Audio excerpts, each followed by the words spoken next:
Eu vou sair e entrar. Eu vou sair e entrar de novo. 2 minutinhos aí.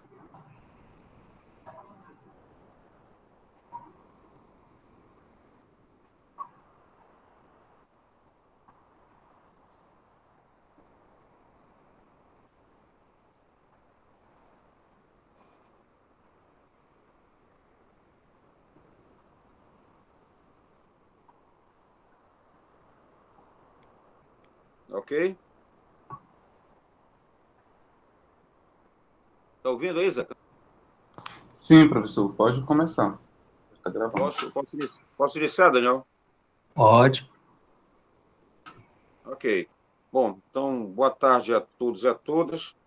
Eu gostaria de agradecer a participação, né, de quem acessou, de quem teve interesse, né? É muito bom a participação, porque nós somos um grupo de pesquisa, e um grupo de pesquisa necessita ter interação e interatividade.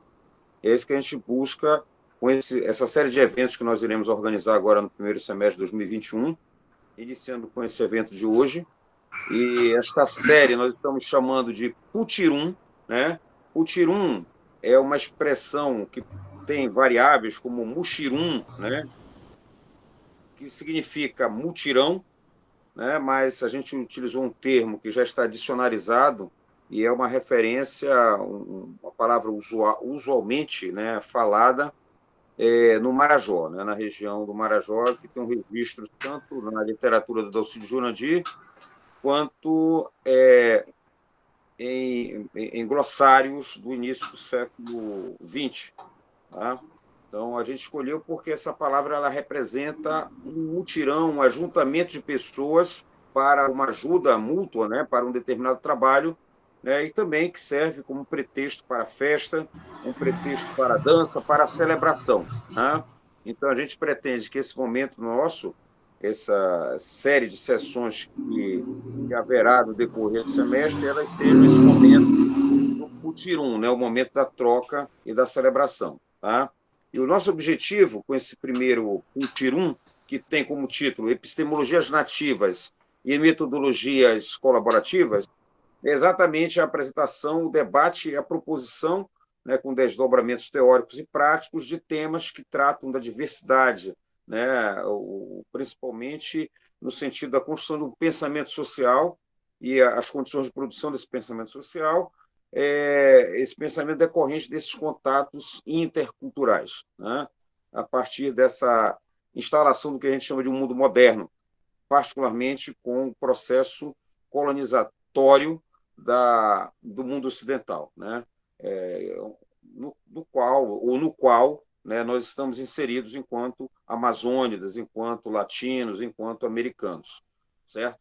E essa discussão a gente pretende conformar essa discussão a partir de apresentação de epistemologias, de teoria e também de proposições metodológicas, tá?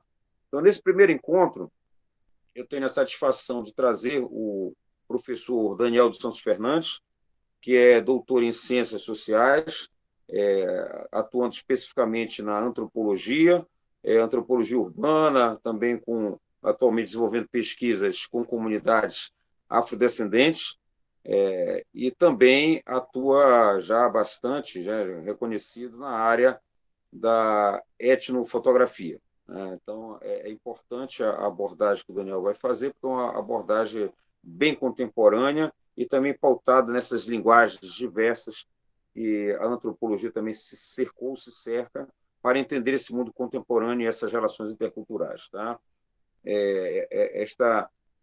Esta sessão, né, nós teremos um tempo de uns 30, 40 minutos para as apresentações iniciais do professor Daniel, e, posteriormente, vocês poderão fazer as perguntas, né, haverá a mediação do Zeca, né, que participa do Colins, do colaboratório, né, eu vou falar já rapidamente, antes de iniciar, o que é o colaboratório, e vocês poderão mandar as perguntas via o chat, né, para que, ao final desse tempo de apresentação do professor Daniel, a gente possa já enriquecer com a interação de todos os participantes em relação ao que está sendo apresentado, certo?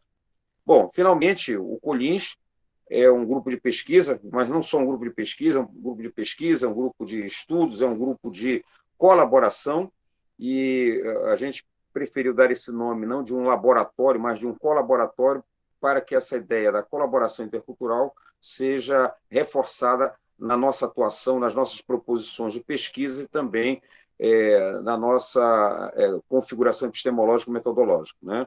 Nós já funcionamos há 2 anos, é um grupo vinculado à Universidade Federal do Pará e também especificamente vinculado ao Programa de Pós-Graduação em Estudos Antrópicos na Amazônia do campus universitário de Castanhal. E convidamos vocês a participarem, não só desse Putirum, mas, em havendo esse interesse, nos procurem. Nós temos um Instagram, como vocês podem observar, talvez alguns tiveram acesso a esse evento a partir do Instagram, e poderão mandar alguma mensagem, havendo interesse em participar mais a miúde do nosso grupo, que será um grande prazer para todos nós, tá certo? Eu sou o professor José Guilherme Fernandes e atualmente estou coordenando esse grupo de pesquisa juntamente com o professor Daniel Fernandes, tá certo, gente? Então, muito obrigado mais uma vez pela participação e eu passo a palavra ao Daniel para a sua apresentação inicial. Muito obrigado mais uma vez. Bem, boa tarde a todos e a todas. É um prazer estar sendo o primeiro no bate-papo de sessão do Putirum. E eu gostaria de, nesse bate-papo, a gente começar a perceber a importância, né, da construção teórica que vai redundar no que a gente chama de decolonialismo, né? A intenção dessa sessão não é se prender ao decolonialismo, até porque isso aí vai ser trabalhado na segunda sessão pelo professor José Guilherme. No entanto, a gente vai abrir uma porta para que haja a profundidade, até porque já existe toda uma intenção no COLINS de nós trabalharmos a questão da América Latina, né? América Latina e como esse decolonialismo ele está sendo processado, né, na América Latina pelos povos que foram um dia colonizados, né? Então, vou passar aqui, eu gostaria de... eu gosto muito que não fique uma aula assim, muito acadêmica, então, conforme eu for passando os slides, a gente dando informações e discutindo, qualquer dúvida, por favor, coloque no chat e a gente dá uma paradinha e já responde.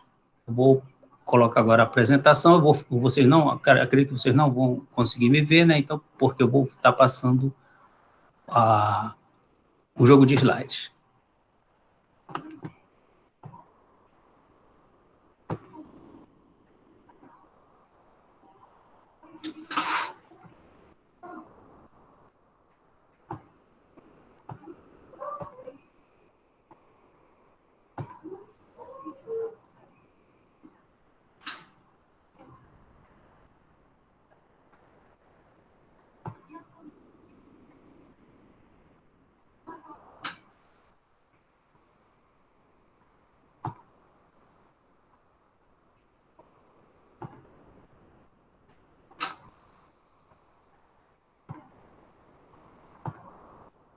Está aparecendo aí, Zeca?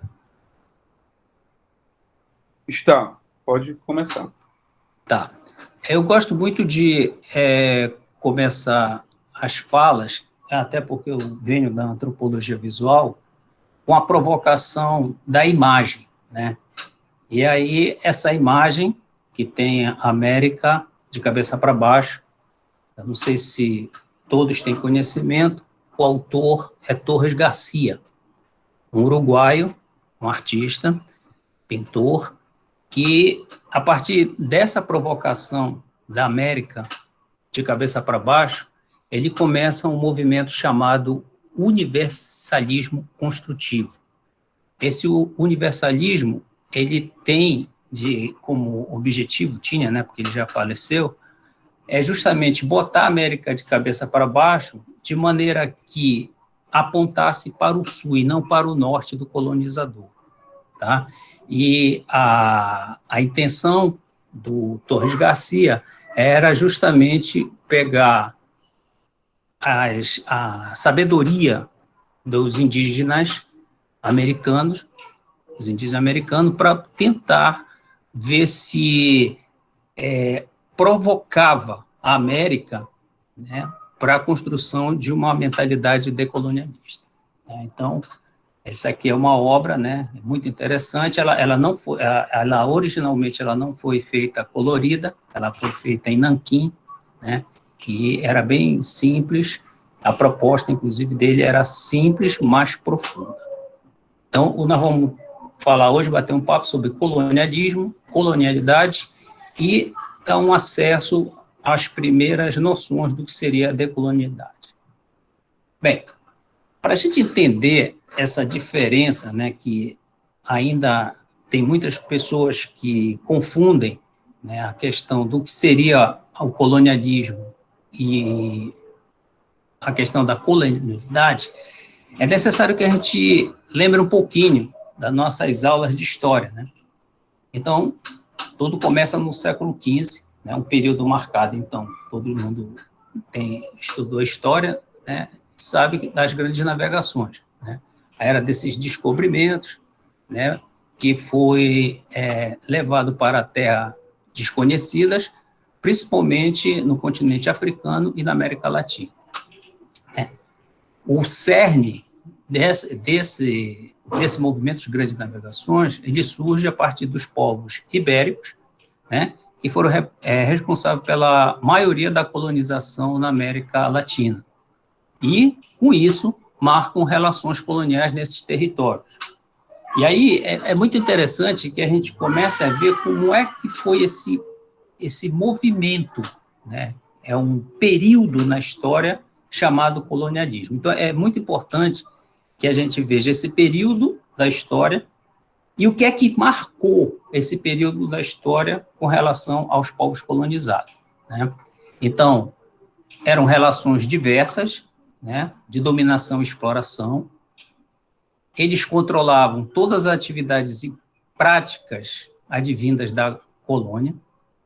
A mão de obra era brutalmente explorada e também a matéria-prima, né, que resultou na acumulação de capital dos países europeus. É muito interessante que esse último ponto, que é a acumulação de capital, ela esteja em mente, porque vocês vão ver que, com o decorrer desse colonialismo, que depois redunda no pensamento de colonialidade, ele dá acesso ao que a gente chama atualmente de capitalismo, né?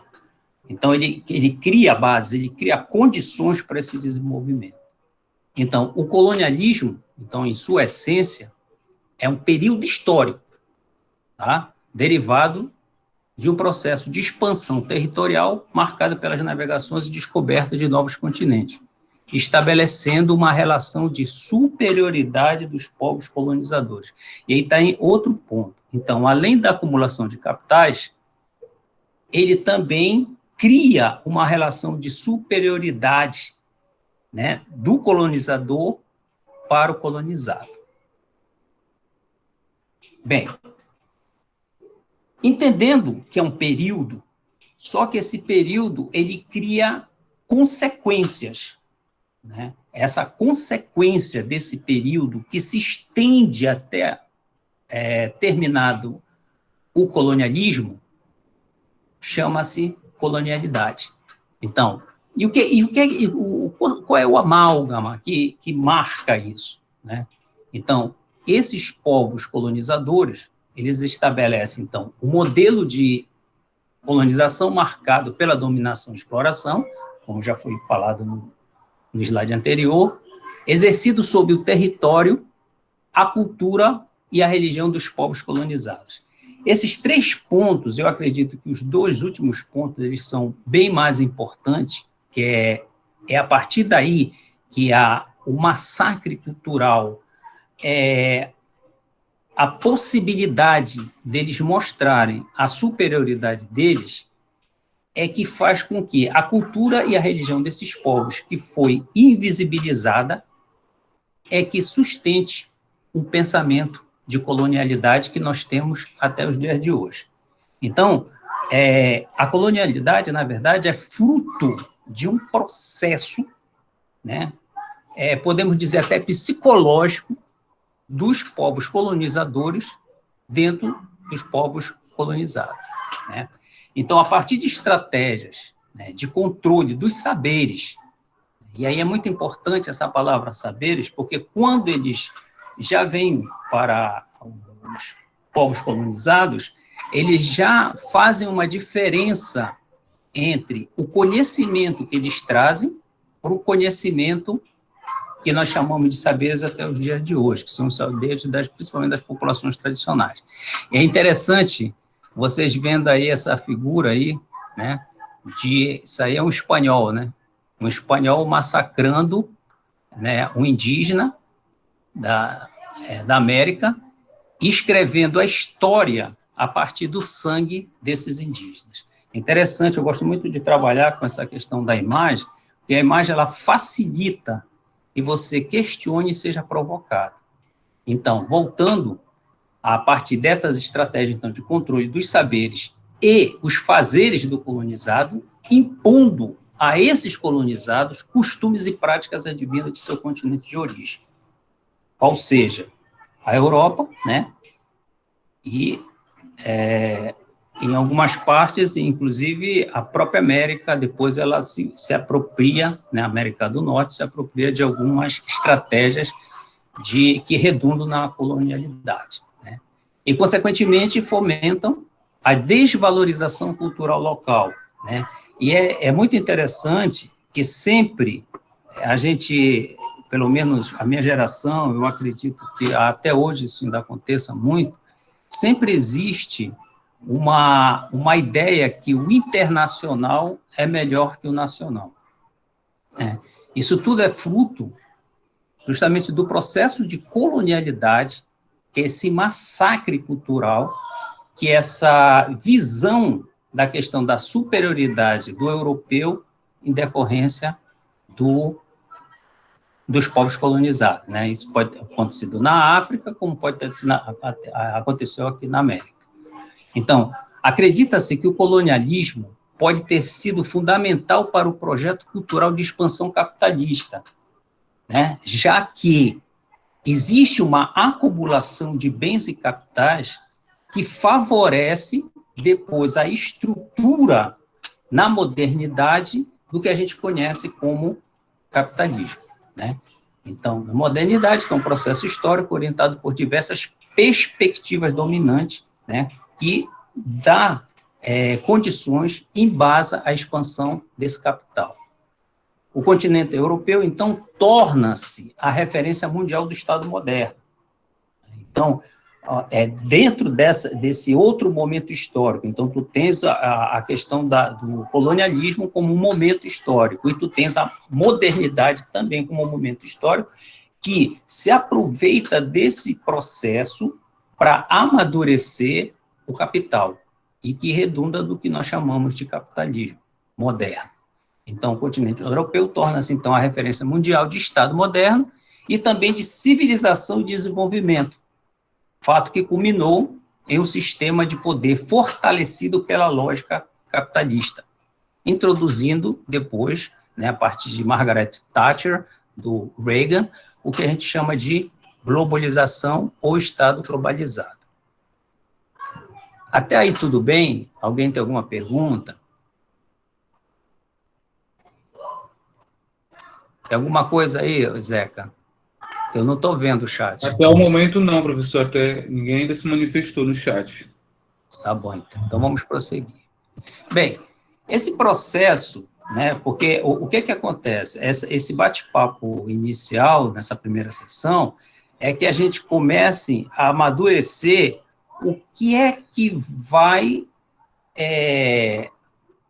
fazer esse amálgama da colonialidade que está presente até hoje e as diversas possibilidades que serão apresentadas no decorrer do Putirum, inclusive com a presença de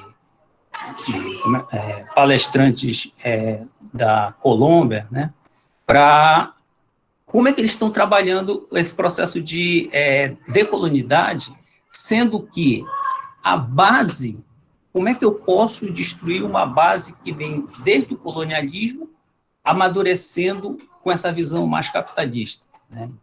Nós vamos ter oportunidade de depois, a partir dos exemplos, dos bate-papos que nós vamos ter nas outras sessões, né, e com o aprofundamento da questão do decolonialismo, que será fruto da segunda sessão com o professor José Guilherme Fernandes, nós vamos ter noção. Mas, para isso acontecer, a gente tem que ter em mente como é que esse processo, que não foi de hoje, então eu não tenho essa visão, eu não posso ter essa visão que tudo aconteceu agora, né? Foi século XX. Não, existe todo um processo de colonialismo e, desse colonialismo, uma massificação da superioridade do colonizador, que decorre de uma coisa internalizada, quiçá psicologicamente, que se dá o nome de colonialidade.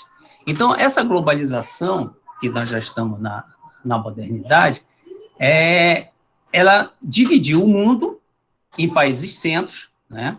Hoje em dia isso aí já está um pouco mais diluído, mas com o tempo, as próprias nações, algumas nações que foram colonizadoras, elas desaparecem, mas existe desse cenário de domínio e aparecem outros países que se apropriam desse processo de capital, tornando o que a gente chama de neocolonialismo, né? Aí o exemplo máximo é os Estados Unidos, né, da América. Então, divide o mundo, esse processo de globalização, ele divide o mundo em países centro, em detrimento dos países periféricos, atribuídos como países de terceiro mundo ou subdesenvolvido, que seria o nosso caso, né? A superioridade intrínseca ao projeto de expansão cultural, territorial e ao moderno, modelo novo. Então, esse processo de globalização que vem amalgamado pelo colonialismo, ele redunda, ele é muito mais massificado e cria-se, e aí é interessante, como assim, fica até difícil a gente acreditar que um processo que começa lá pelo século XV, ele tem reflexos danosos até hoje, no dia a dia nosso, que nós chamamos de colonialidade. Então, nesse contexto, o conceito, então, de colonialidade pode ser definido como o quê? Uma estrutura de dominação ou padrão de poder que permanece enraizado em nossa sociedade, mesmo após o fim das relações coloniais, né? Então, aí eu mostro aqui tempos modernos, né, do Charles Chaplin, a massificação do homem, né, com a questão já da industrialização, né? Acredito que vocês já tenham visto, é bem famosa essa cena do Chaplin, né? E, a partir daí, é muito bom que a gente tenha em mente que existe dois processos, né? Inclusive, o texto que o professor José Guilherme colocou, que está em francês e que eu coloquei em português, uma tradução livre, né? Ele fala justamente dessa possibilidade de, a partir de uma análise do que seria essa colonialidade, né, a gente quebrar um pouco aquela ideia marxista, né, não negando o Marx, logicamente, né, até porque o texto ele aponta para soluções com mediações de outros teóricos, né, não só Marx, né, porque o Marx ele trabalha com duas categorias só, né, essa categoria do dominador e do dominado numa eterna luta, né, uma luta de classes, e que isso nunca vai terminar. Sempre, né, vai ter essa ascensão desse dominador sobre dominado, e essa luta, essa adversidade, ela vai ser constante, né? E o texto que foi disponibilizado no grupo, ele leva em direção a chamarmos de novo à leitura o sociólogo Durkheim, né? O sociólogo Durkheim, ele tem uma perspectiva da formação social do que ele chama de solidariedade social. Não sei quem aqui tem profundidade na leitura do Durkheim, então, só para a gente situar o que seria essa solidariedade social, é uma solidariedade que nasce de uma consciência individual marcada pela inserção de dados de uma consciência coletiva.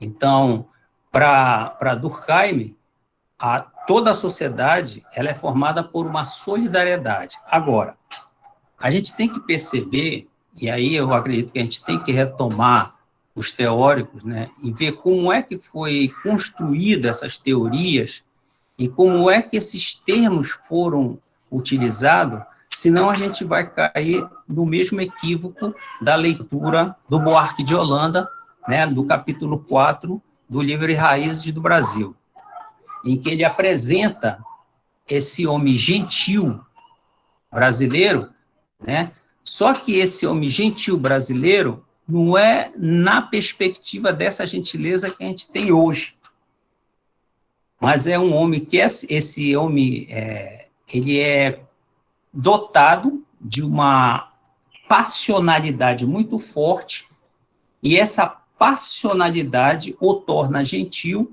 mas um gentil que é permissivo nas suas relações, que é a cara nossa de brasileiro, né? Nós somos permissivos com as afinidades, os compadrios, os parentescos, né? E o exemplo está aí, inclusive hoje em dia, a coisa mais absurda que é o nosso governo federal, né? Com essa gestão desse presidente, que mostra o que seria esse homem gentil que o Buarque de Holanda fala. Então, é para a gente ter o entendimento de como é que esses conceitos vão sendo construídos. E no caso do Durkheim, quando ele coloca solidariedade, não é essa solidariedade que a gente está acostumado, não. Inclusive, ele divide essa solidariedade em solidariedade mecânica e a solidariedade orgânica, né? A solidariedade mecânica é uma solidariedade que também tem o problema de parentesco, mas ela é mais tribal. Então, ele dá exemplo dos povos primitivos com essa solidariedade mecânica, em que as coisas acontecem em nível mais de parentesco e de aldeamento. No caso da solidariedade orgânica, o Durkheim, ele é solidário às normas do capital.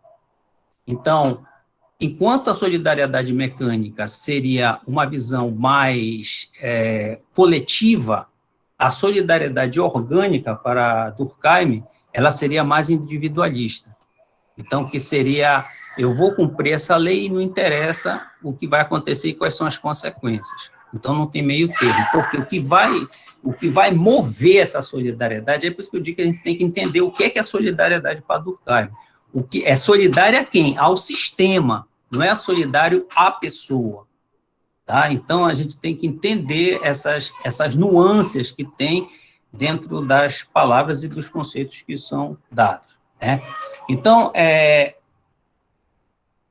dentro dessa visão de colonialidade, autores, eles começam a fazer as divisões desses modelos de colonialidade. Então, eu peguei a Balestrin, né, que diz que a colonialidade, né, então, não esquecendo que colonialidade é uma consequência de um momento histórico chamado colonialismo, com a internalização de uma superioridade do nosso colonizador.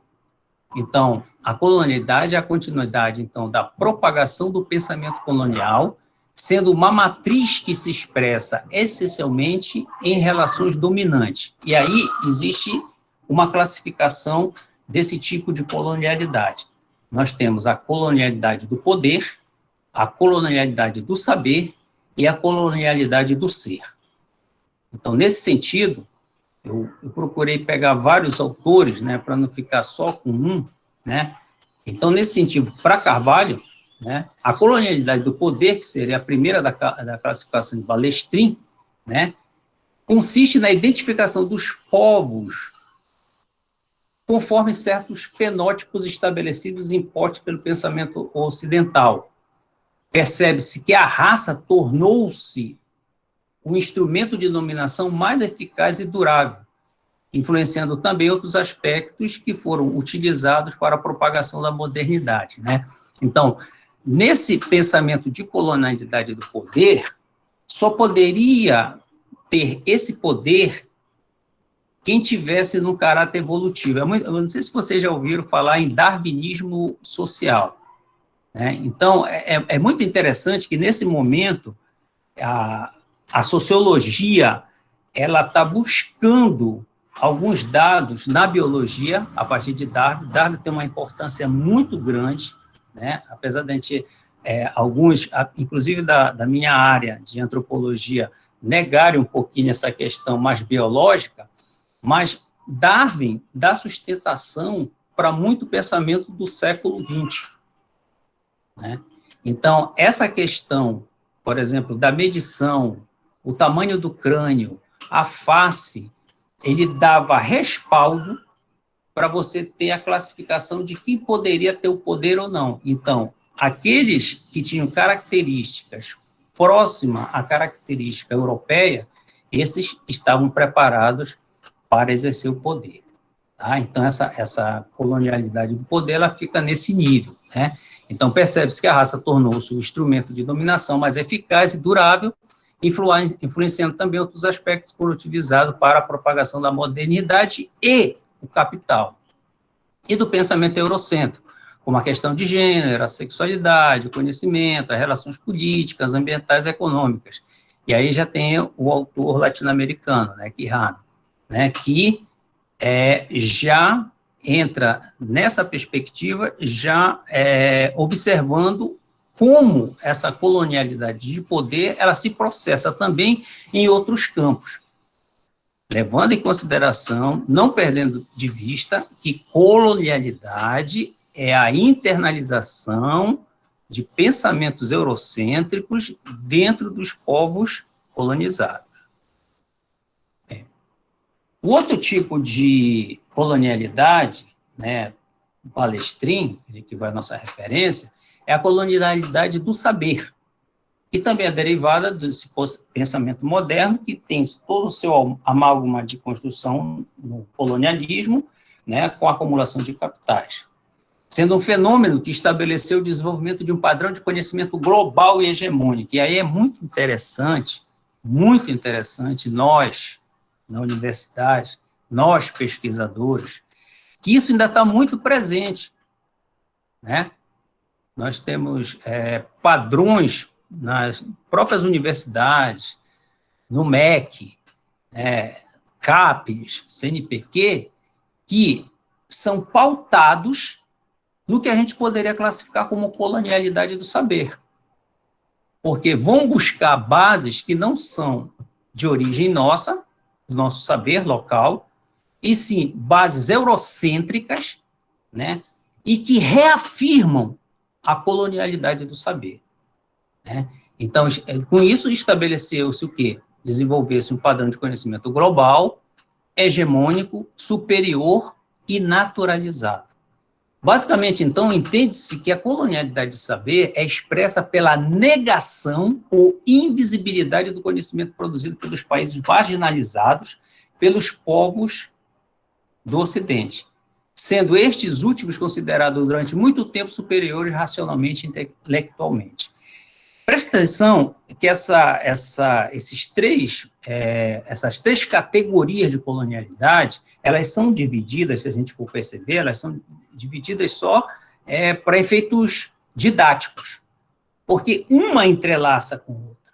É o saber que me dá colonialidade de poder e vice-versa.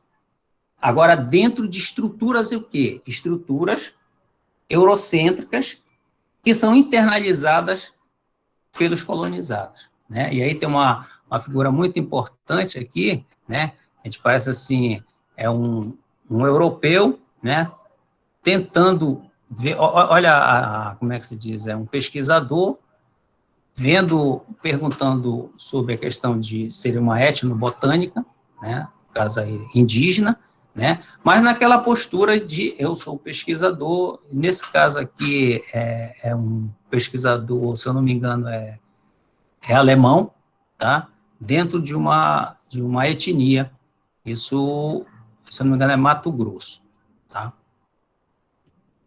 E, por fim, nós temos a colonialidade do ser, que está diretamente relacionada à inferioridade atribuída aos povos subalternizados, né? Ou seja, aqueles grupos que foram silenciados, oprimidos, colocados à margem da sociedade, como os negros, índios, as mulheres, os mestiços, dentre outros, né? E aí eu fui pegar a base em Alcântara, Serra e Miranda. Nesse sentido, ocorre a desumanização, que o ponto máximo foi o apartheid, lá principalmente que foi mais visibilizado na África do Sul, tá? Mas isso continua, inclusive no nosso país mesmo, né? Diz que nós somos uma democracia que não é racial, mas eu tenho minhas dúvidas. Só que nós conseguimos ser aquele o homem gentil, né? Mas dentro da perspectiva do Buarque de Holanda. Então, nesse sentido, essa colonialidade do ser, para mim, é a mais massacrante, porque ela tira o ser, a humanidade da pessoa. Ou seja, a perda da existência do ser. Tanto com relação ao ato da existência do ser humano, daquele ser humano diferenciado, como também em relação às suas capacidades e valores éticos e morais, posta a comparação do padrão colonizador. E aí essa cena aqui muito forte, é uma cena do apartheid lá na África do Sul, onde tinha bancos para negros e bancos para brancos, e você vê que as brancas não querem nem olhar os negros, fazem questão de virar o rosto, como se fosse um vírus, uma praga, alguma coisa nesse sentido. Bem, eu acho que... Tem alguma pergunta, Zeca? Até o momento não, professor. Tá, então vamos lá. Então, para finalizar, que na verdade esse bate-papo é para dar um sedimento para a profundidade que vai se processar durante as próximas sessões, a gente dá uma entrada, abre um pouquinho a porta do que poderia ser uma solução para esse processo de colonialidade, né, internalizados pela maioria dos povos colonizados.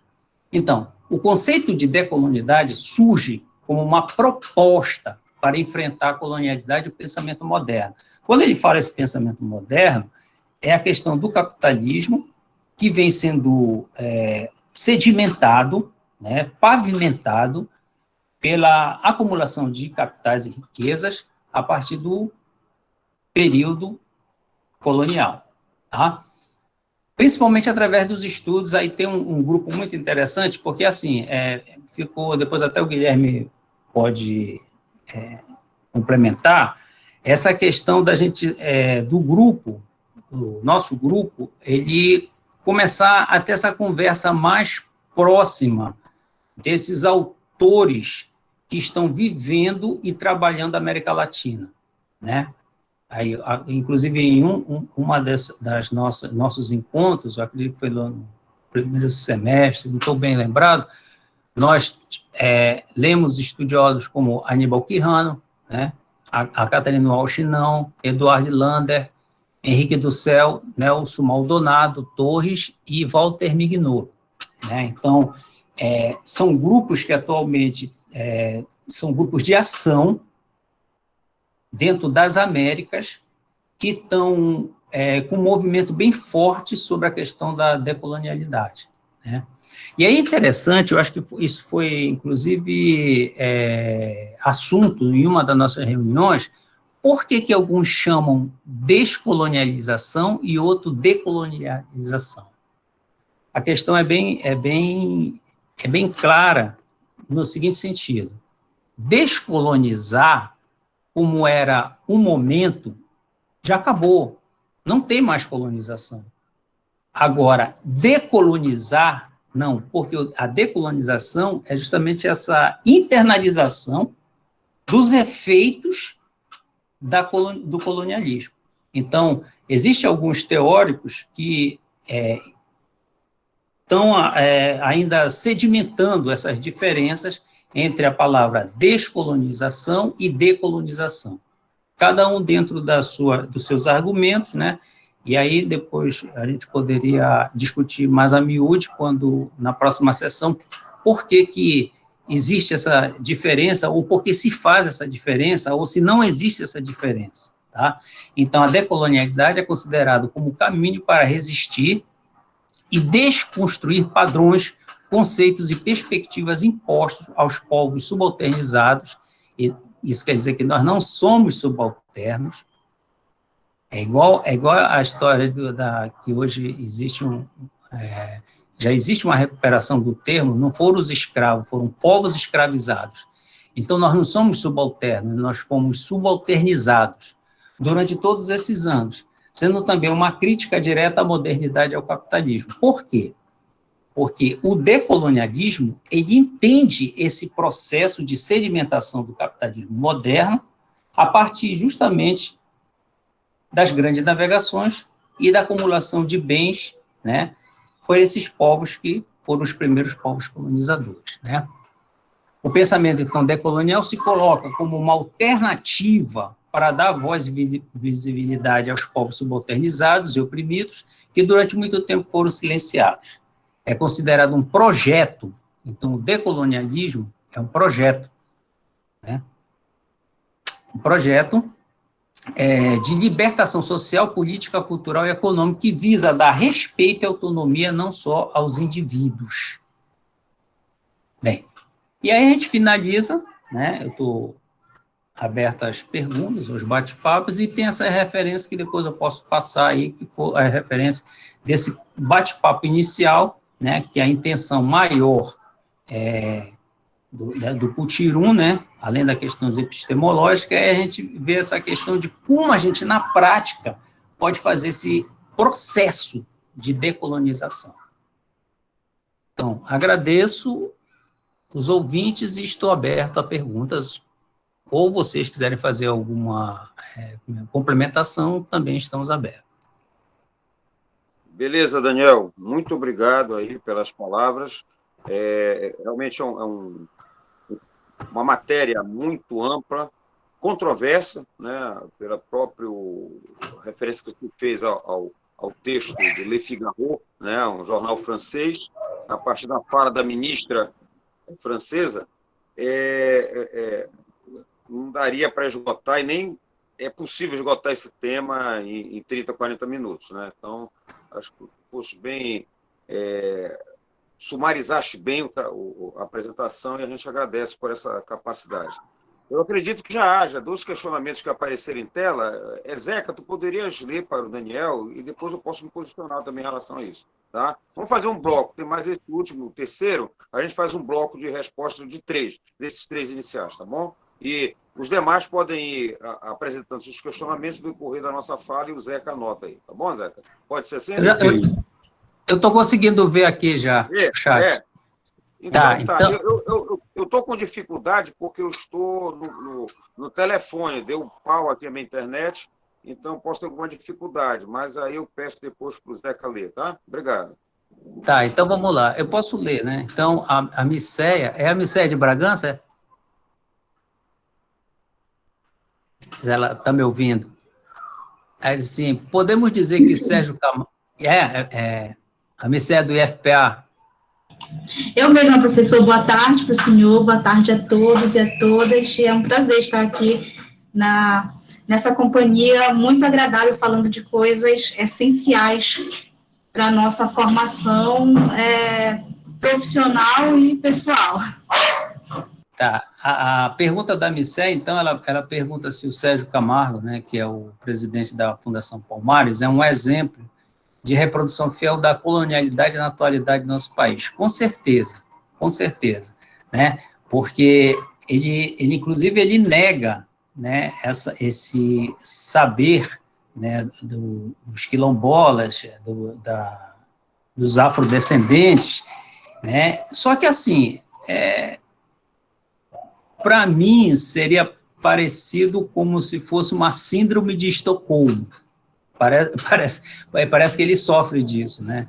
Porque eu não consigo entender como é que uma pessoa, né, que está na posição como presidente de uma fundação que representa, inclusive, a possibilidade de registro de terras, né, quilombolas, ele seja uma pessoa que não consegue fazer essa leitura que a gente está tentando aqui discutir, né, e estando numa posição assim tão importante para um processo de decolonização, e ele faz o inverso, ele reafirma a colonialidade. Não sei se eu respondi para você.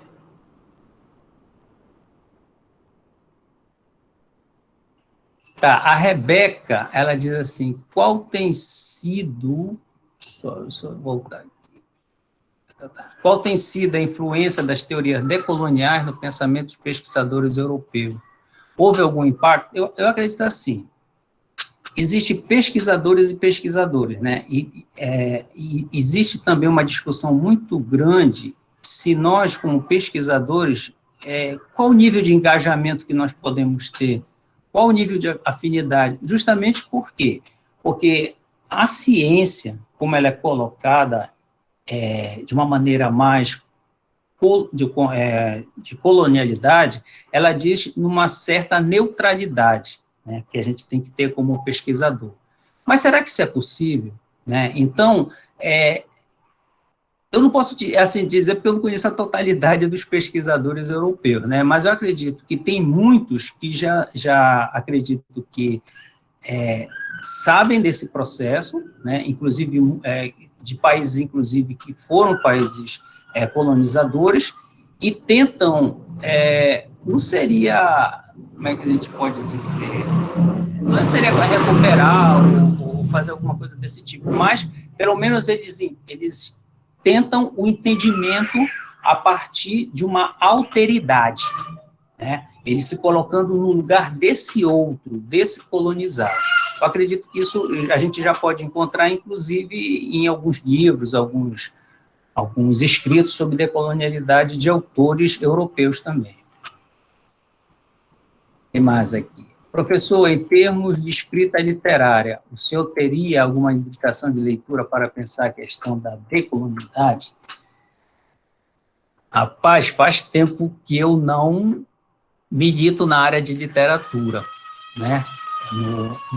Milito na área de literatura, mas eu acredito que esses autores latinos, americanos, eles já têm uma leitura, né, uma escrita literária que já leva em direção a essa perspectiva da decolonialidade.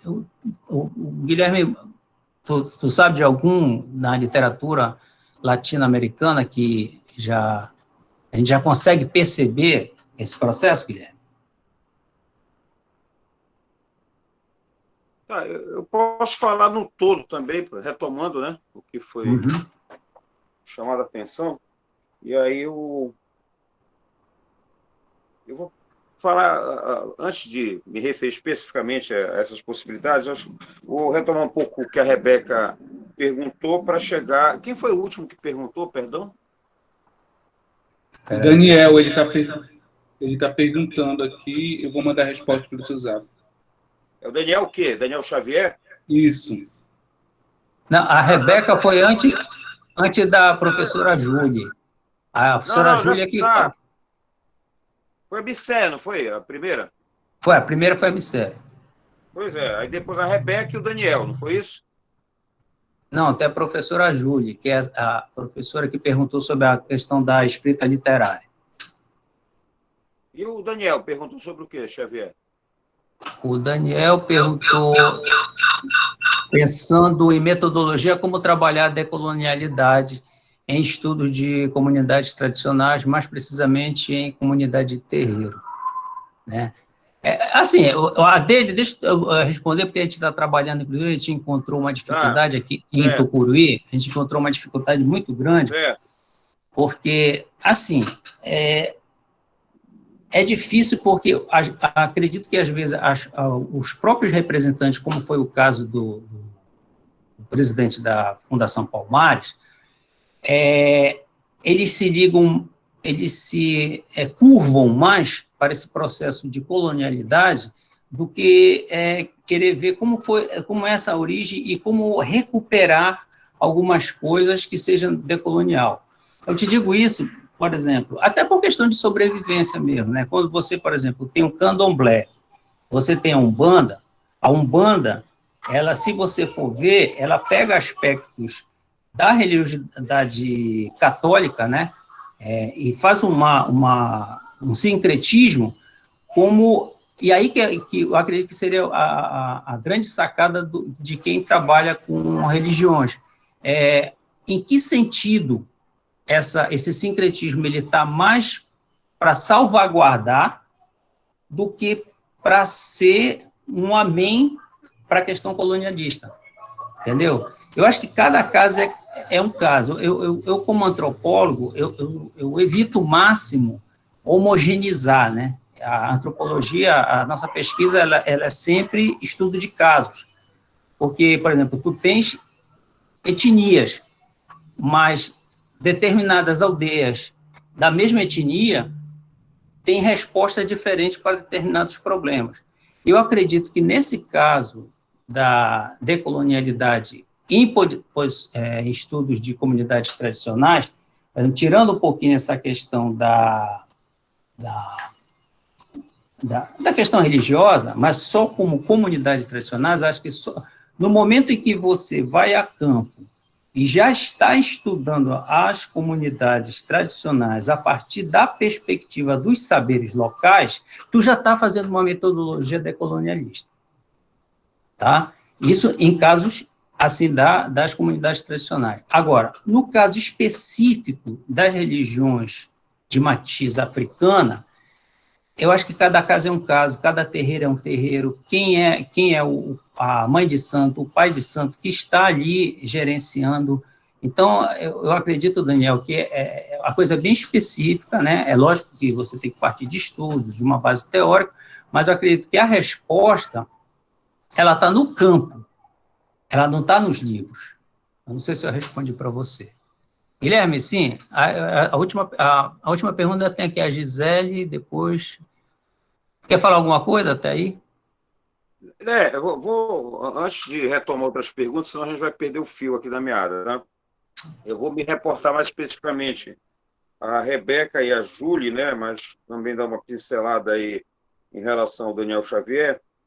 Rebeca, eu acredito que, por mais que a palavra tenha surgido agora, decolonialidade, o processo de contatos culturais, alguns podem chamar de hibridização, né? Enfim, ele já acontece há muito tempo, né? Por isso que é importante entender esse lastro temporal que o Daniel chamou a atenção, histórico, né? Para que a gente possa perceber que a teoria pode ter surgido agora, mas o processo ele começa com isso que a gente chama de modernidade, né? Que não é o modernismo propriamente. E, se tratando de Europa, eu diria que um dos primeiros grandes impactos, e aí eu me reporto especificamente à Europa francesa, né, em que você pode observar um laivo de decolonialidade, é exatamente a negritude, né, do Senghor. Tá? Quer dizer, ele foi uma das figuras que encabeçou esse movimento, porque o que é que houve? Isso desde o século XVIII, principalmente, né, XIX, particularmente a partir do XIX, você vai ter uma elite local, né, uma elite mestiça, né, oriunda das relações entre indígenas, propriamente afrodescendentes, com os europeus. E essa elite ela vai para a Europa estudar. Né? Então, um dos marcos que mais afirma esse choque cultural, inclusive especificamente dos negros caribenhos, né, juntamente com o Sangora, ele era senegalês, né, vai acontecer no início do século XX, né, quando você passa a ter, né, essa força periférica, né, em Paris, que vai criar o movimento da negritude, né? Então, acho que isso já começa a ser um reflexo dessa decolonialização no território, né, no quintal do colonizador, que é a França, né? Posteriormente, eu diria que alguns autores, eu conheço um pouco mais essa realidade francesa, alguns autores eles vão criar a partir dos seus lugares de enunciação. Na área da análise do discurso, você vai ter o Michel Foucault. Quem é o Michel Foucault? Ele é, de certa maneira, um periférico, né? O Bourdieu, quem é o Bourdieu? Ele não é da elite, né? Então ele constrói uma teoria que pode não vir das Américas, mas é uma teoria que aponta para um processo de questionamento dessas certezas universalizantes até então em voga, né?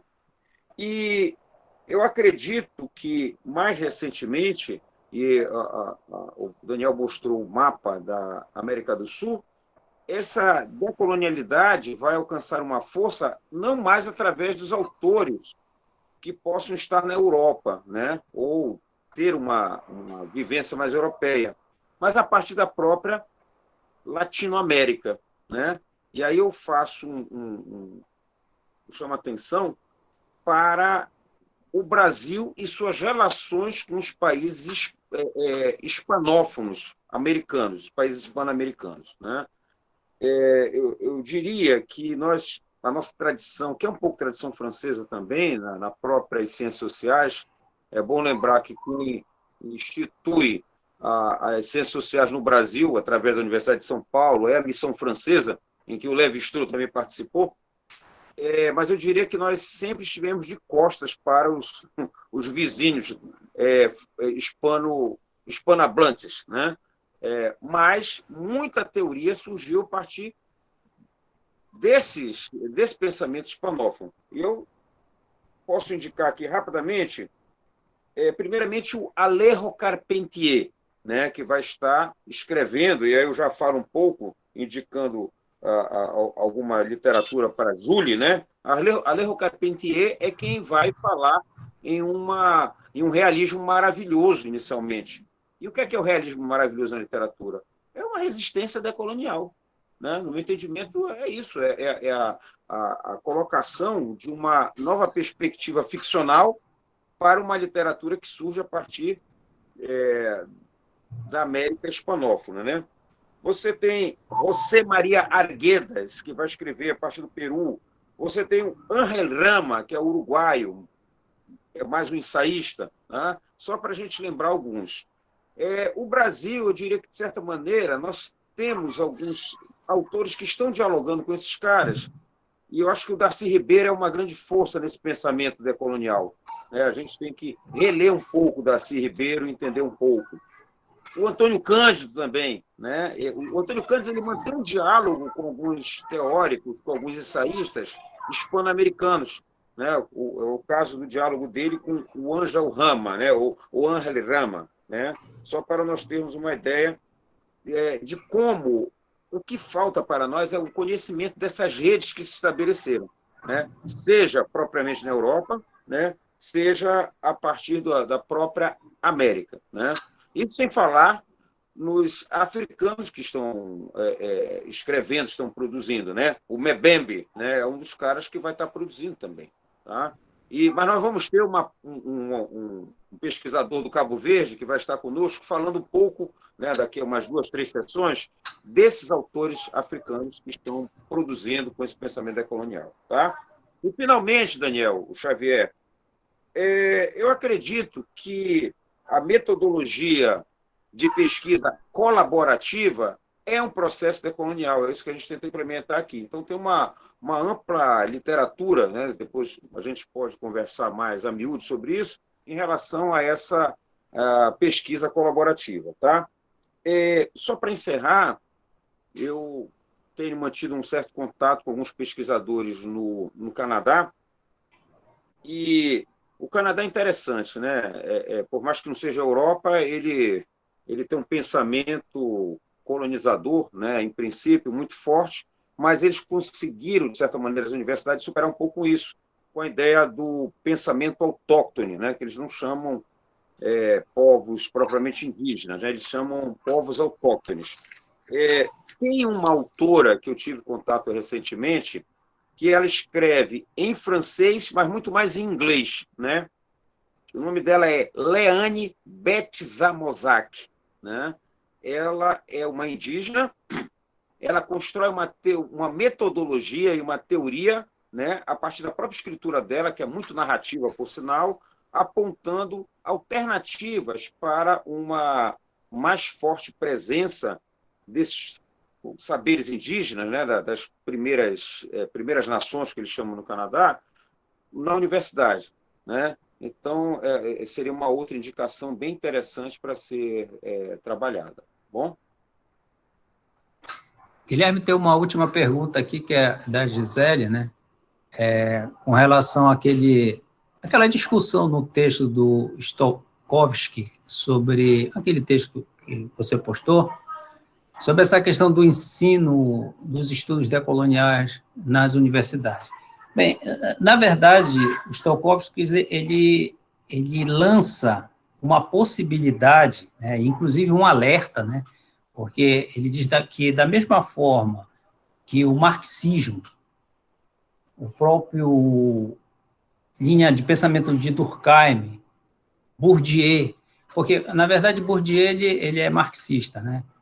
Era marxista, morreu também o Bourdieu. Então, eles criam uma situação que não aponta saídas dentro do texto, tá? Não aponta saídas. Então, por exemplo, tu tens a eterna briga marxista entre dominador, né, e dominado, né? E o próprio Bourdieu, ele trabalha, tanto é que o Bourdieu, ele tem a teoria dos jogos, é por isso que, quando ele coloca a teoria dos jogos, é que a vida eternamente vai ser um jogo. Em que parte do tabuleiro você está para ganhar ou perder? Tá? Isso aí é a teoria do jogo, que é a teoria do Bourdieu. E aí, o autor, no caso que tu estás perguntando, ele dá uma possibilidade de saída a partir de você não, como é que se diz, criar verdade, né? Que aí a grande crítica que ele faz, que ele diz que, por exemplo, um aluno de ciências sociais, um cara da sociologia, ele morre com a verdade, como se ele tivesse a verdade, sendo que não atende mais isso. E aí a quebra dos pensamentos de Marx, a quebra do pensamento de Bourdieu, né? E aí ele dá uma alternativa, que seria a questão da solidariedade, mas aí, como é um ensaio, ele não tinha a intenção dessa profundidade. Mas eu acredito que a retomada, como eu sempre falo, continuamente eu coloco isso no nosso grupo, essa questão da gente saber de que lugar esse teórico está falando. Tá? Ele está escrevendo a partir de que perspectiva? Quem é esse cara? Né? Porque não existe essa questão de você escrever esquecendo e apagando. O próprio Marx, ele escreve direcionado para um momento histórico que aquilo se aplicava, né? E eu digo até que, às vezes, a quebra de algumas coisas na teoria marxista, que a teoria marxista, às vezes, ela tem umas adaptações, então, a culpa não é de Marx, a culpa é de quem faz a adaptação querendo forçar algumas situações, né? Então, para mim, a questão, respondendo aí a Gisele, primeiro, o alerta, né, do ensaio, dizendo para que o pensamento decolonial, o processo de decolonização, ele não tenha o mesmo fim, né, essas rupturas que há na teoria do Bourdieu e na teoria do Marx, porque foram muito, como é que a gente diz assim, paradigmáticas, né?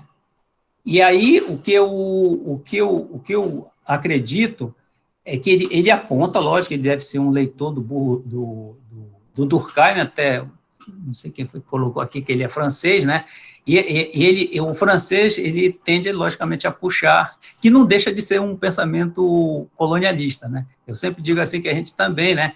Da mesma maneira como a gente é internacionalista, o colonizado, geralmente, ele é internacionalista, porque ele internalizou essa colonialidade. O colonizador ele tem também internalizado essa questão da superioridade. Então, a proposta dele é uma proposta a partir de uma mediação durkheimiana, né? Em que eu entendo o que é solidariedade social, que eu entenda o que é solidariedade mecânica, que eu entenda o que é solidariedade orgânica, para ser um meio termo e haver mais categorias do que simplesmente as brigas de classe em que eu tenho o dominador e o dominado. Eu acredito que dentro das nossas universidades ainda existe essas questões de você ter verdade, e eu concordo com o que o autor fale, mesmo que ele esteja falando da perspectiva francesa, mas eu não vejo muita diferença dentro das nossas universidades, com raras exceções. Algumas universidades, acho que no Roraima, que já existe essa possibilidade, por exemplo, do saber indígena estar dentro de uma estrutura universitária, né, a partir de saberes mesmo deles, mas, via de regra, a nossa universidade ela ainda é bastante firmada na colonialidade, né? Tem alguns repentes, alguém que se sobressai mais em alguns aspectos decoloniais, mas, via de regra, é mais a colonialidade que prepondera no nosso ensino como um todo, né? Acredito, não sei se te respondi. Quer complementar alguma coisa aí, Guilherme, para Gisele? Eu acho que até falando um pouco, que o Matheus já achou rapidamente que eu observei aqui, né? Acho que tem duas questões aí. Acho que o grande dado é não demonizar, né? Eu não sei porquê, talvez a minha origem da linguagem é tentar, né, de formação está ligada à linguagem, é tentar entender qual é a lógica de cada fala, para tentar incorporar, de certa maneira, certa medida, né, em negociação, o que cada um fala. Então, é isso assim que eu tento entender, porque também parece-me que a decolonialidade, eu acho que essa acaba sendo um pouco a crítica, né, do autor, ela se transformou em um novo ismo, né, em uma nova ciência que quer desbancar as outras.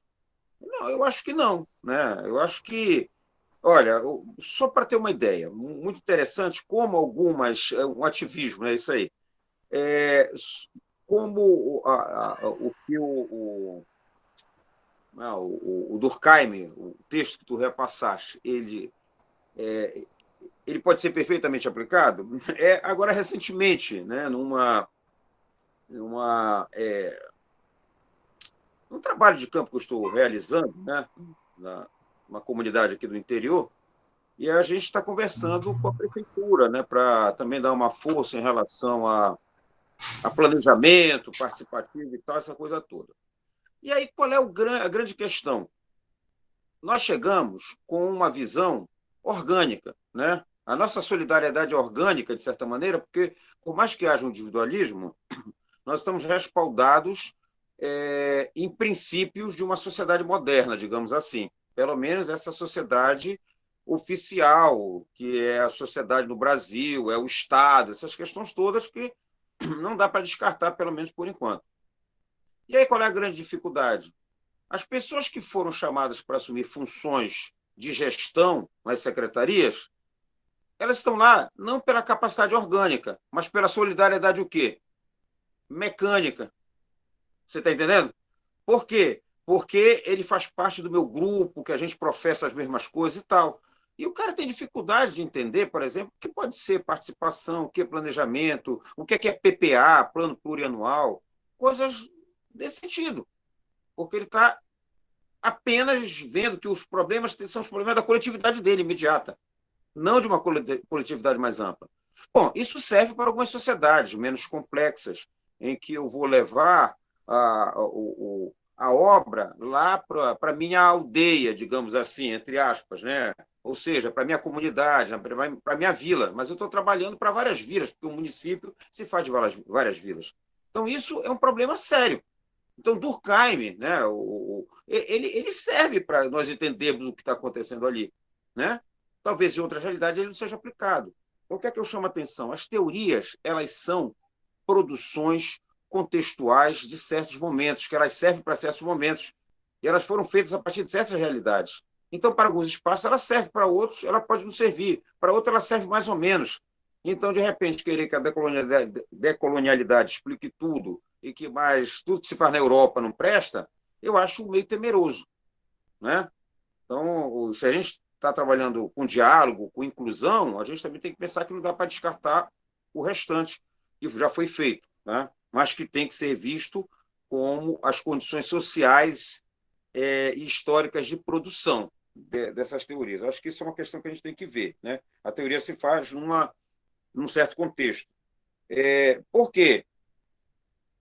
Porque, às vezes, a ruptura da tradição, quando você surge com uma proposta nova, você quer romper a tradição. Pode se tornar o quê? A tradição da ruptura. Né? Então, você cria uma nova tradição que é romper com tudo e pode nos levar a nada, pelo menos. Eu acredito que nós devamos entender que as teorias elas são construtos, são construções, que elas são adaptadas, elas são plásticas. Então, elas servem para cá assim, outro espaço serve de uma outra maneira e por aí vai. Mas isso dá trabalho. É por isso que eu gosto do conceito de interculturalidade. A interculturalidade ela não pressupõe que a relação entre culturas a cultura A com a cultura B, juntas vão somar, juntas e vão formar a cultura C. Não, a interculturalidade, quem trabalha com isso é o hibridismo, né? É o multiculturalismo, é diferente. Né? Mas a interculturalidade não, é um processo constante de negociação. Né? Então, nesse caso desse lugar, eu poderia simplesmente dizer, não, eu não vou trabalhar com vocês porque vocês não entendem nada, né, do que está sendo proposto. Não, olha, vem com a tua solidariedade mecânica que eu vou vir com a minha solidariedade orgânica. Vamos ver como é que a gente consegue negociar isso aí. Eu acho que é a saída. Senão eu vou embora de campo, largo e digo, olha, eu não quero mais fazer trabalho com vocês. Mas eu acho que não é essa a questão, já que estamos num colaboratório, a gente não pode pensar dessa maneira, né? Acredito eu. Tá? Então, eu acho que tem que ter cuidado. De repente, tudo é decolonialidade? Não sei. Decolonialidade, para mim, é muito mais um movimento. E que vocês têm vários teóricos dentro desse movimento. Assim como você tinha várias nações indígenas aqui. Né? Quando falar os indígenas, calma lá. Os africanos, opa, calma lá. Não é assim, não é um oba-oba, uma miscelânea. Então, por isso que a gente tem que ter um cuidado quando está trabalhando com esses conceitos muito genéricos. Tá?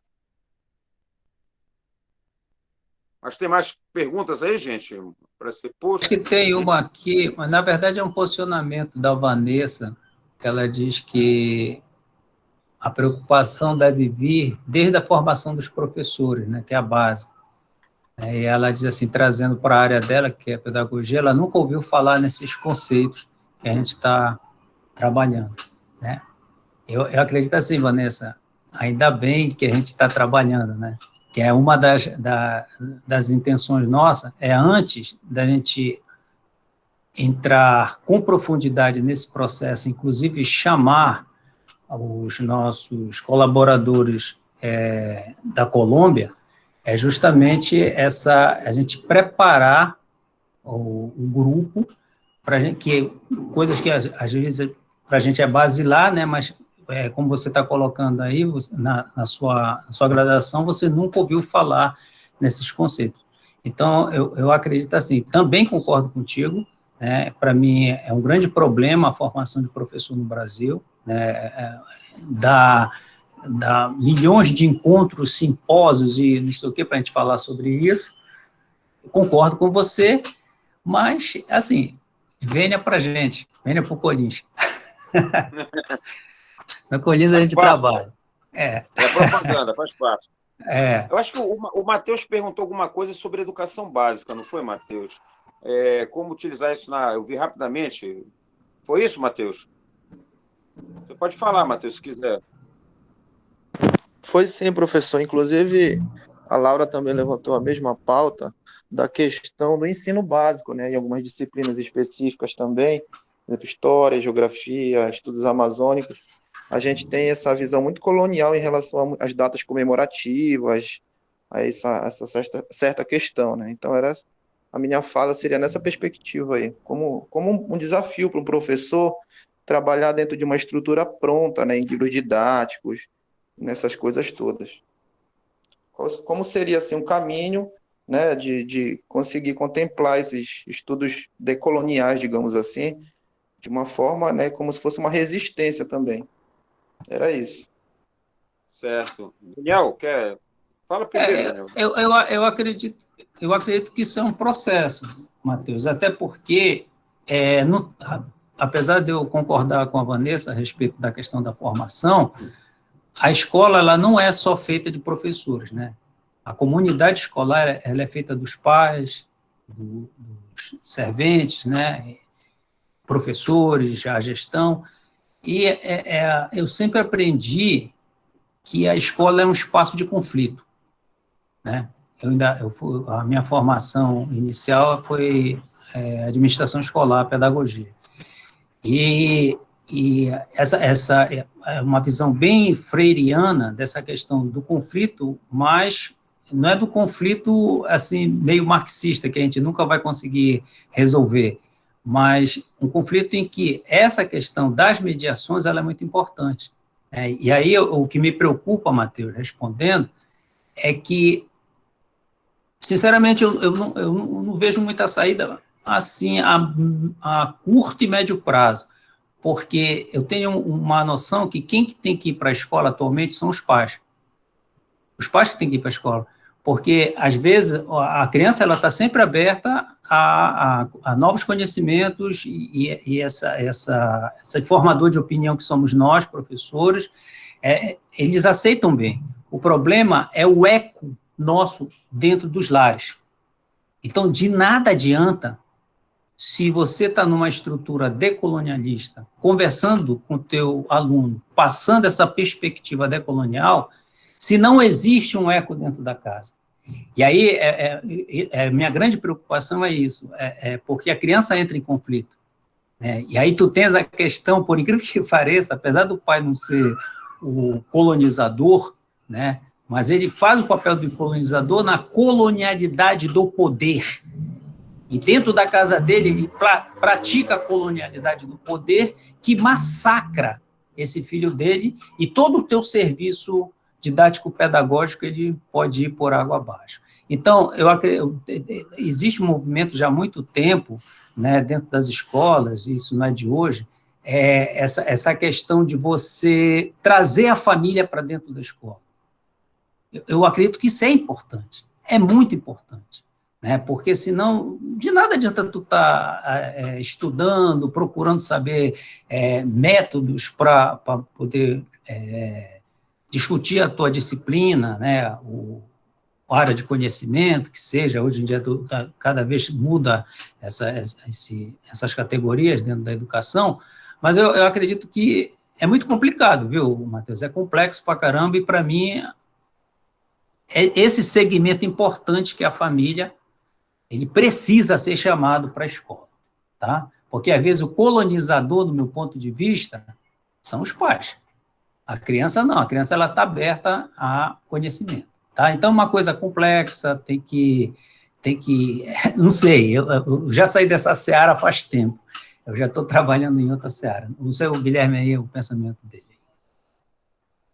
Eu tive uma experiência, há uns anos atrás, com um estágio com o Daniel Mato, que é um pesquisador, na verdade, ele é argentino, né? E eu tive a oportunidade de realizar um estudo em algumas realidades, inclusive em universidades indígenas, na Colômbia, né? Daí a aproximação também com o pessoal de lá, em certa medida. E o Daniel Matos sempre falava o seguinte: nós temos que interculturalizar toda a educação, tá? Porque o que nós fizemos no Brasil foi incluir atores, pessoas, principalmente na educação superior, com o sistema de cotas e tudo mais. Mas nós não incluímos os saberes. Então, inclusive isso havia, na primeira vez que eu vi foi na Colômbia e depois no Brasil mais recentemente. O cara passava, sei lá, no curso mais badalado para todos, na medicina, ele passava no sistema de cotas, né, um indígena, por exemplo. E ao final do curso ele não queria mais voltar para a comunidade dele. Ele queria trabalhar na cidade, né? E por que isso houve? Porque, na realidade, uma das razões foi que o que ele estudou foi a ciência, foi a medicina da cidade. Lá no currículo dele não tem ervas e plantas medicinais, a cura pela palavra do pajé. Acho que não tem nenhuma disciplina que aponte para isso aí, correto? Então, eu acho que a primeira coisa, o primeiro passo é isso, é entender o que cada saber tem, né? Sistematizar, dialogar, algumas coisas podem ser traduzidas, adaptadas, enfim, isso é uma coisa que cada caso deve ser visto com delicadeza, mas efetivamente incluir os saberes. É por isso que o nosso grupo de pesquisa também é inclusão de saberes. Se você não traz esses saberes para cada seara diferente, esse saber nunca vai ser reconhecido e, com isso, você nunca vai praticar a decolonialidade. Então, acho que esse é um primeiro passo. Segundo passo, realmente, concordo com o Daniel, são vários atores, né? A gente não pode perder de vista que também os pais, eles são professores, né? O primeiro processo educativo se dá dentro de casa. A criança ainda não está indo para a escola, aprende a falar, e os trejeitos, os conceitos, todos são dos pais. Eu estou tendo essa experiência aqui, o Daniel logo mais vai ter novamente, né?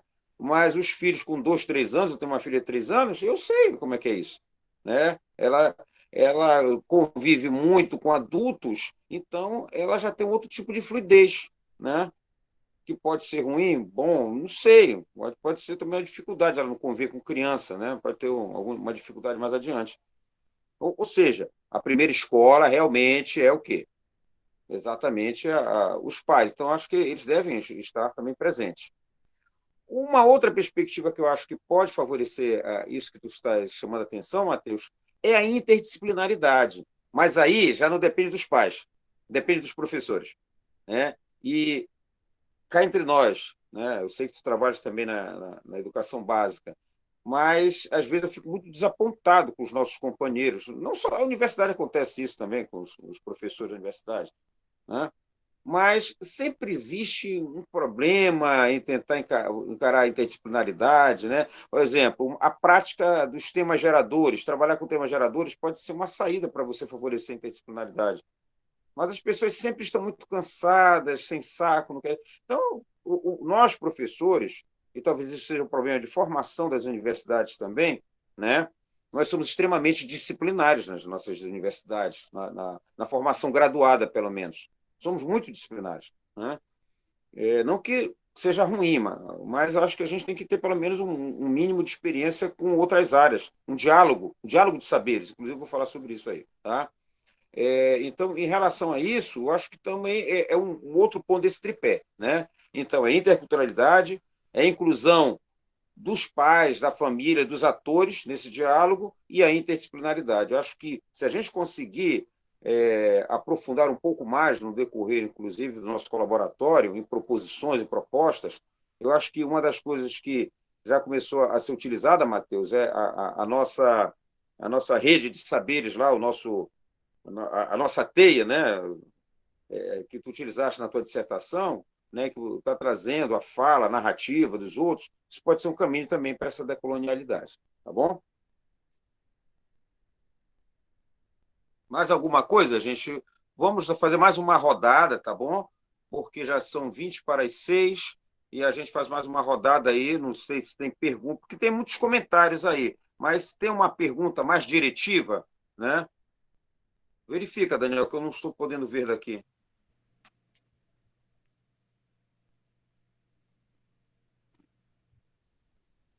Está sem teu áudio.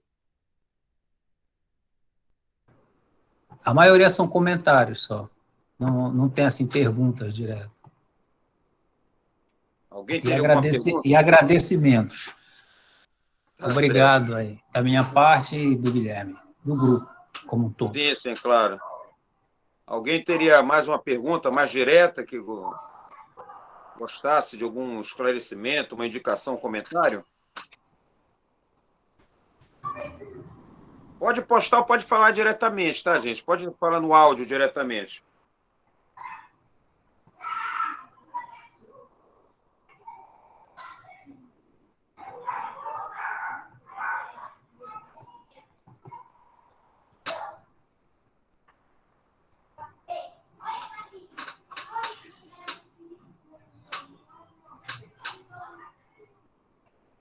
Eu estou olhando aqui rapidamente alguns comentários, tá? Eu consegui acessar agora.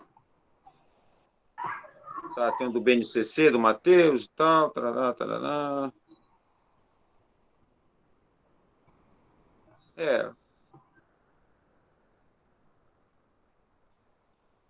Eu acredito que seja isso, né, gente? Então, Daniel, acho que a gente já pode encaminhar, então, para o encerramento, né? E você teria algumas considerações finais para serem feitas? Certo. É como ficou bem claro, inclusive, no texto provocativo, né, no ensaio, no caso, que foi apresentado, não existe receita de bolo, né? A decolonialidade é um processo, né? Um processo de reação e resistência, né? A uma postura que é em decorrência do colonialismo, né? Que provoca uma internalização de procedimentos de inferioridade do colonizado e que, recentemente, está tomando força esse processo. Como é um processo, né, ele tem que argumentar contra um processo já estabelecido, que é a colonialidade. Então, assim, a coisa não vai acontecer da noite para o dia, a gente vive num Estado democrático e a preocupação da professora colocou essa questão de como fazer na escola, o próprio Matheus, a questão da educação básica como um todo, então é complicado. Eu acredito, concordo com o Guilherme, essa questão dessas lacunas que nós temos dentro da formação de professores, aí é o meia-culpa da universidade, dos cursos de licenciatura, que eu acredito que tem que dar uma trabalhada, e aí eu concordo também com a observação da Gisele em relação ao ensaio, quando o professor coloca que esse processo de ser a verdade dentro da universidade também complica e dificulta esse processo, né? Então, se eu disser assim, não, é só Marx, e eu só vou trabalhar Marx, ou é só Durkheim, só vou trabalhar Durkheim, ou é só Bourdieu, só vou trabalhar Bourdieu, é meio complicado, né? E, ao mesmo tempo, além dessa questão da formação do professor, essa questão também da família, né? Eu faço bastante diferença entre educação e escolarização, né? Para mim, educação é dada em casa.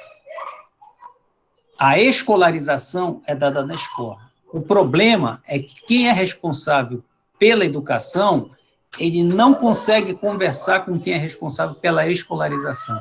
E aí acaba, de repente, um processo prejudicando o outro, né? Sendo que o processo de educação, ele acaba prejudicando muito mais o trabalho do processo de escolarização, né? E aí torna essa escolarização extremamente difícil, extremamente disciplinar, como o Guilherme pontuou sabiamente, né?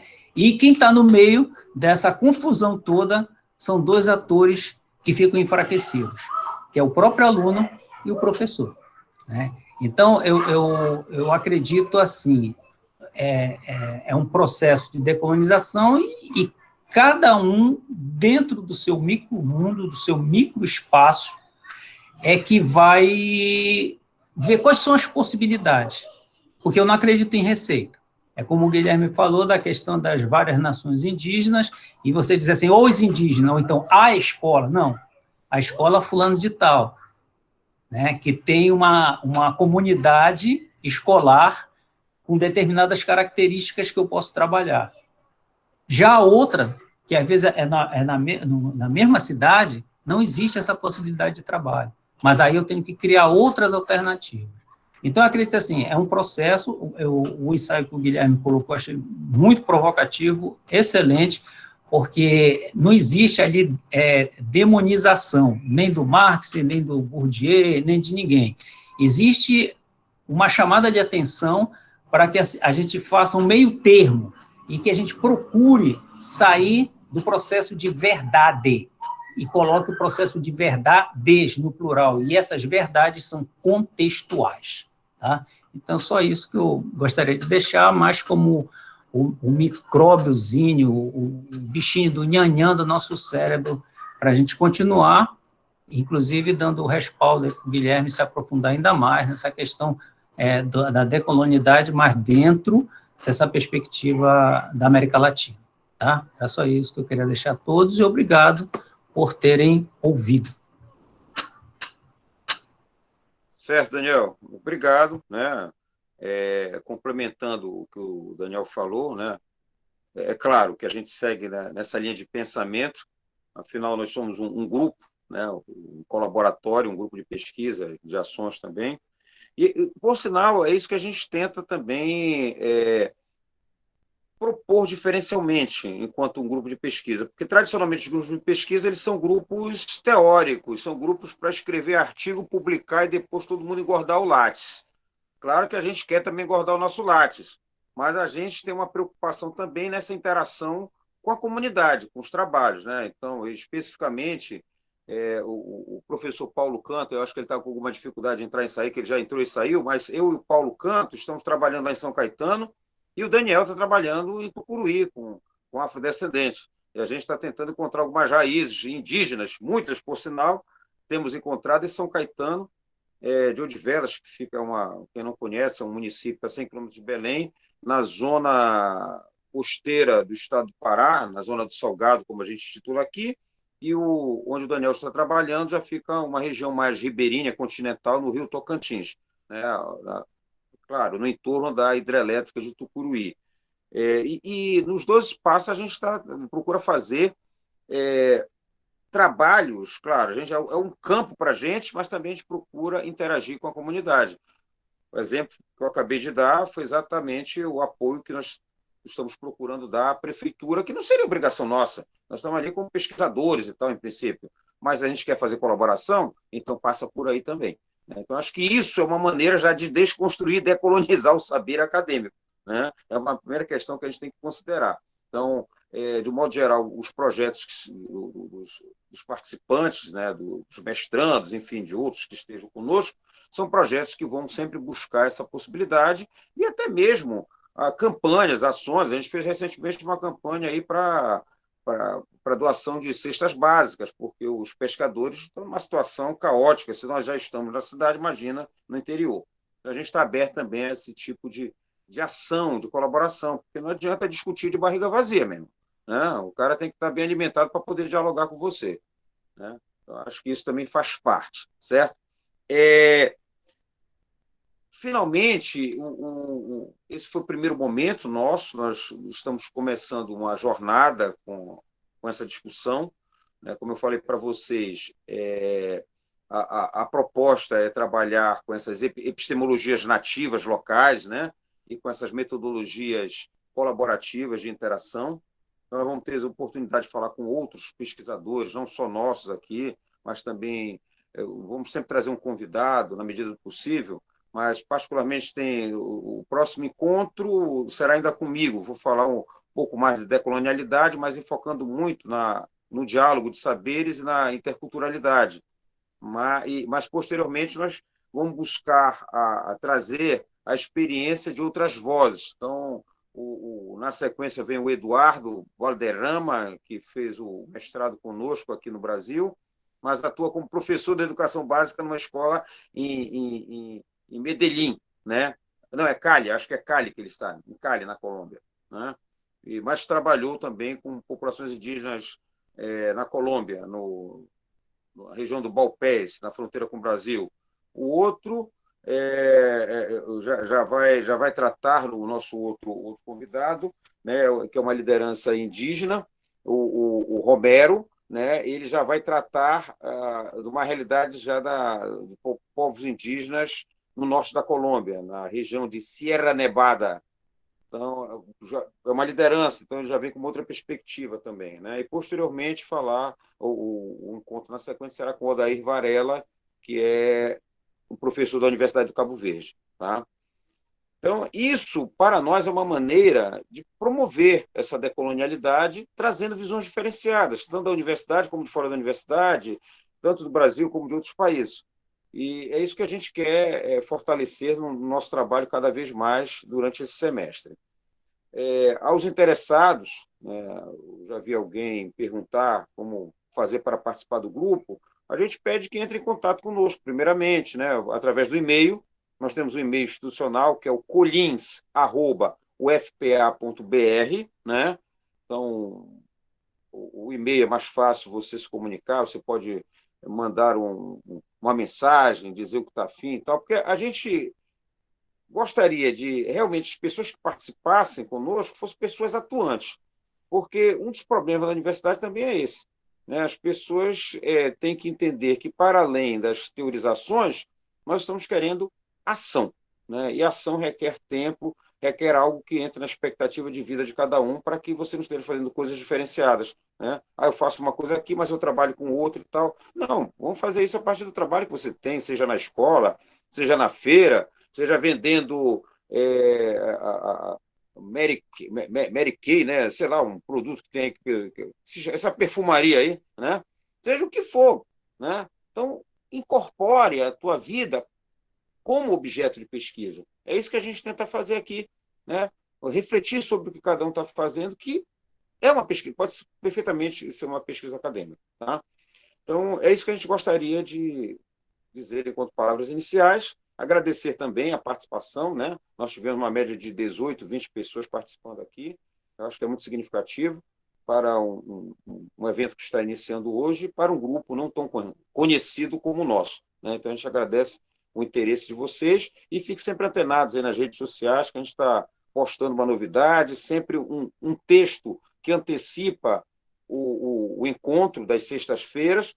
Né? A Luciene sempre é responsável pelo Instagram, está fazendo isso. E eu gostaria só de... Laura, você está aí, Laura? Em relação, não sei se nós teremos alguma certificação, ou não sei exatamente como isso está sendo feito. Poderia esclarecer, Laura? Porque alguém já me perguntou isso. Sim, professor, podemos certificar a participação através do... Tem como fazer aí? Se os participantes enviarem o e-mail, nós podemos reenviar um certificado. Tá certo. Tá certo, mas aí tu pode ver aí quem está presente até agora, né? Para fazer Exato. isso, né? Tem como registrar quem está presente, né? Sim, através da gravação. Ah, tá ótimo, então. Eu Então preciso do a gente só e-mail. pede... Tá, vocês encaminhem para o Colins, esse e-mail que eu enviei para vocês, colins@ufpa.br. Só tem um pouco de paciência, né? Porque aqui a gente trabalha também no voluntariado, né?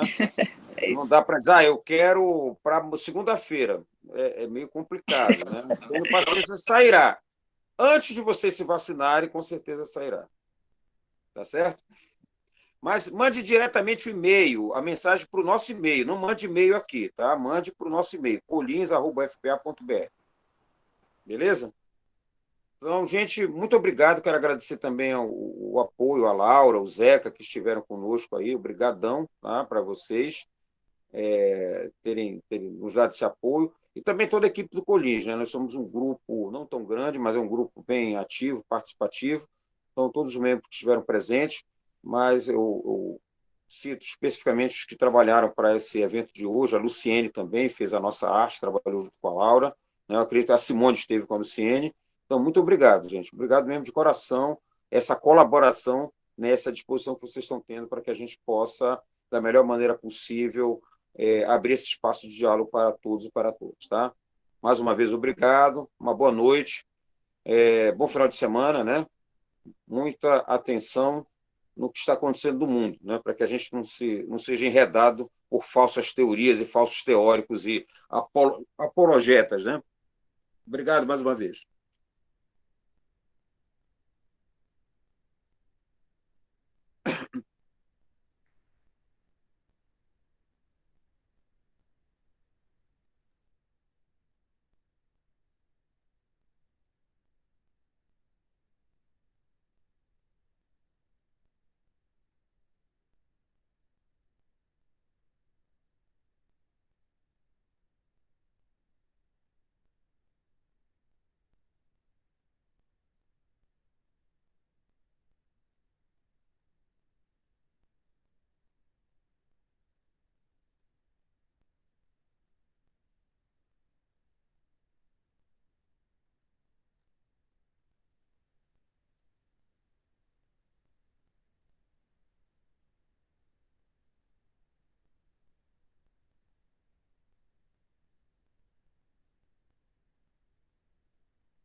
Laura, o que eu faço agora, mano?